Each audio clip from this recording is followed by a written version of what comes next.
نہیں چاہیے، ساتھ میں رہوں گی۔ کہا عورتوں کا موڈ، عورتوں کا اس طرح کا فیصلہ کیا بات ہے؟ وہ صحابیہ کہتی ہے میں نے سنا ہے کہ جب کبھی کوئی بندہ بیمار نہیں ہوتا تو اللہ اسے پسند نہیں کرتا۔ میں نے جب سے تم سے شادی کی ہے سال بھر ہو گئے، ایک بار بھی تم کو بیمار ہوتے نہیں دیکھا۔ مجھے ایسا لگنے لگا کہ کہیں تم اللہ کے ناپسندیدہ بندے تو نہیں ہو، اس لیے میں تمہارے ساتھ نہیں رہنا چاہتی تھی۔ اب جب راستے میں ٹھوکر لگ کر ناخن اکھڑ گیا تو مجھے احساس ہوا کہ اللہ تجھے بھی پسند کرتا، میں تیرے ساتھ رہنے کو تیار ہوں۔ وہ صحابیہ تھیں۔ میرے عزیزو، اس کا مطلب یہ نہیں کہ ہم آپس میں ایک دوسرے کے بیمار ہونے کی انتظار میں رہیں۔ شوہر یہ سوچے کہ میری بیوی بیمار کیوں نہیں ہوتی، اور بیوی یہ سوچتی رہے کہ میرا شوہر بیمار کب ہوگا۔ وہ توکل کا اعلیٰ درجہ ہے۔ انتظار اور تمنا مت کرو بیمار ہونے کا، بلکہ بیماری آ جائے تو اللہ کا شکر ادا کرو، آ جائے تو صبر کرو۔ عزیزان گرامی وقار، ہم آج امام حسین اور ان کے رفقائے گرامی رضوان اللہ علیہم اجمعین کو یاد کرتے ہیں تو صرف رونے کے لیے نہیں یا صرف غم منانے کے لیے نہیں، بلکہ داستان کربلا سنانے کا ایک عظیم مقصد یہ ہوتا ہے کہ نوجوانوں کے اندر، بلکہ بوڑھے اور بچوں کے اندر بھی ایمانی جذبہ ایسا آ جائے کہ وہ ہر مصیبت پر ڈٹ کر کھڑے ہو سکے، ہر یزیدی کا مقابلہ کر سکیں۔ ایک تو اس کا میسج یہ ہے، اور دوسرا میسج یہ ہے کہ چاہے جیسی بھی مصیبتیں آئیں، ایمان کے ساتھ رہنا ہے، صبر اور شکر کو ہرگز نہیں چھوڑنا ہے۔ مصیبتیں ہمارے پاس اب اتنی بڑی تو نہیں آتی کہ ایک خاندان کے ہی اتنے لوگوں کو کاٹ دیا جائے، ایسی مصیبتیں تو نہیں آئی۔ اب جو کچھ بھی آتی ہیں ہمارے ساتھ، وہ مال کی کمی کی، کبھی دکان میں دھندا نہیں چلتا، کبھی بچے کسی کو نہیں ہو رہے ہیں، یا پھر گھر میں کوئی بیمار ہے، کوئی مستقل بیماری آ گئی ہے، یہی تو مصیبتیں ہیں۔ مومن کے لیے یہ قید خانہ ہے، زیادہ آسائش اور آرام کی فکر نہ کرو۔ یہ دنیا مومن کے لیے قید خانہ ہے۔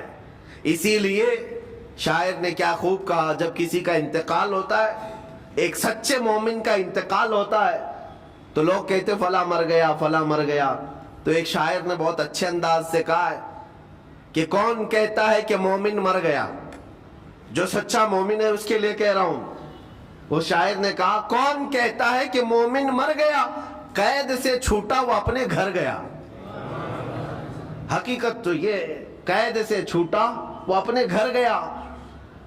یہاں دنیا میں زیادہ آسائش، زیادہ آرام کی طلب انسان کو مغرور بنا دیتی ہے، تکبر والا بنا دیتی ہے، گھمنڈی بنا دیتی ہے، اور اللہ تبارک و تعالیٰ کی بارگاہ میں ہمیشہ سر بسجود رہنے والا وہ بندہ ہے جو مصیبتوں میں گھرا رہتا ہے۔ کچھ نہ کچھ مصیبتیں ایسی ہیں جو تمہیں مسجد تک لاتی ہیں، قرآن تک لاتی ہیں، تسبیح تک لاتی ہیں، اور کوئی مصیبت نہ ہو، کوئی تکلیف نہ ہو تو پھر جلدی بندہ اللہ کو بھی یاد نہیں کرتا۔ اسی لیے رب تبارک و تعالیٰ کی بارگاہ میں کچھ فرشتے ایسے ہیں، جب تم رو رو کر کے دعائیں کرتے ہو، پھر یہ کہتے ہو میری دعائیں نہیں قبول ہوتی، مولانا آپ کیجئے، میں تو کب سے یہ دعا مانگ رہا ہوں، میری تو دعا ہوتی ہی نہیں، اور آپ کہتے ہیں اللہ تعالیٰ بہت جلدی دعا قبول کرتا ہے۔ یہ نا امیدی تمہاری اللہ تعالیٰ کی ذات سے ہرگز جائز نہیں۔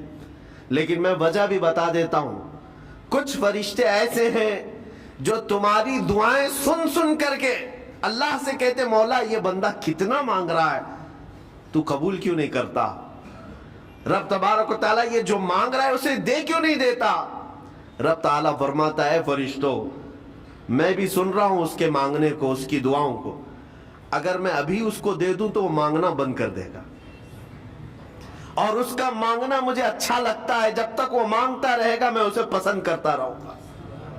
ایک وجہ یہ بھی ہوتی ہے تم مایوس ہو کر کے چھوڑ دیتے ہو کہ اب کیا دعا کرنا، اتنے دنوں سے کر ہی رہا تھا، کچھ نہیں ہوتا۔ اگر تمہاری دعاؤں کا اثر جلدی نظر نہیں آتا تو رحمان تمہاری دعائیں سن رہا ہے اور وہ تمہاری دعائیں پسند بھی کر رہا ہے۔ میرے عزیزو، یہ تمام حالات میں آپ اللہ تبارک و تعالیٰ کی بارگاہ میں کثرت سے دعا ہی کریں اور مانگا ہی کریں جب مصیبتیں آئیں۔ آج کے حالات بھی ہماری آزمائش کے حالات ہیں۔ آج کا جو دور ہے وہ بھی ایک یزیدی دور ہے. یہاں پر جگہ جگہ جو مسلمانوں کے ساتھ حالات ہیں یہ ہمارے لیے آزمائش کا دور ہے, بہت بڑا امتحان چل رہا ہے. ان حالات میں مسلمانوں کو چاہیے وہ اپنے ایمان کے ساتھ ڈٹے رہیں, استقامت. مولا حسین کے سبق کو پڑھیں. اس وقت تو ان کی گردنوں پر تلواریں تھیں, ان کے بچوں کے سینے چھدے ہوئے تھے تیروں سے, لیکن وہ ڈٹے ہوئے تھے میرے مصطفیٰ کی شریعت پر. آج ابھی تمہارے سینوں پر بندوق کی گولیاں نہیں لگائی گئیں, ابھی تمہارے اوپر اتنی بڑی مصیبتیں نہیں آئیں, لیکن میں پھر بھی دیکھتا ہوں نوجوانوں کو کہ کوئی مصیبت نہ آنے کے باوجود بھی تم اسلام کے ساتھ کھلواڑ کر رہے ہو. میرے آقا کی سنتوں کو پیٹ پیچھے پھینک کر کے تم تو بازاروں کی زینت بننا پسند کرتے ہو.